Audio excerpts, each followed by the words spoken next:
So ayan na nga mga idol, ito yung karugtong kanina sa aking short video kung saan ay naputol nga ho kay tinanggal ko man iyong kuan ba yung nakadikit diyan na kung ano-ano man yan. Ayan pinasilan nga namin itong kubo dito mga idol ay guba na ay wala na, nag-ikot na lang kami din kay napakaganda man ang aming napuntahan.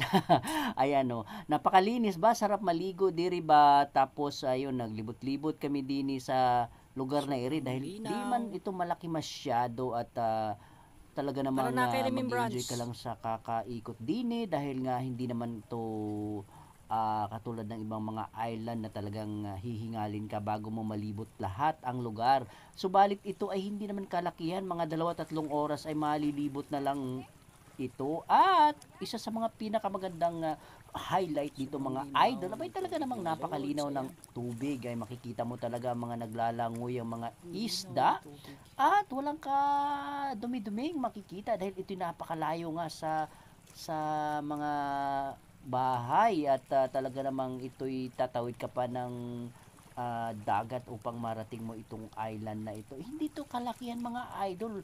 May mga mangilan nilang nakatira dito, mga caretaker ho itong mga nandirito. So balik, ito ho ay talaga namang dinarayo at hindi ho ito basta-basta ikay makarating lamang dito mga idol dahil ito ay kailangan mo pang sumakay ng bangka. Mga 3 oras ang lalakbayin mo upang marating mo itong lugar na itong mga idol. Kahit sulit na sulit ho ang aming pagpunta rin dahil talaga namang napakaputi ng buhangin, napakalinis, napakatahimik at napakaganda ng weather mga idol. Ang aking tita ay hindi nga ho magkamayaw sa kakaikot din sa lugar na iri mga idol at talaga namang kahit nakatiri ka ng araw, abay nilibot ho niya ang lugar na iri upang masilayan at masulit ang kanyang pagpunta dini dahil abay minsanan lang ho kaming naikot dini sa lugar na iri dahil nga medyo may kalakihan naman ang aming pamasahe sa bangka.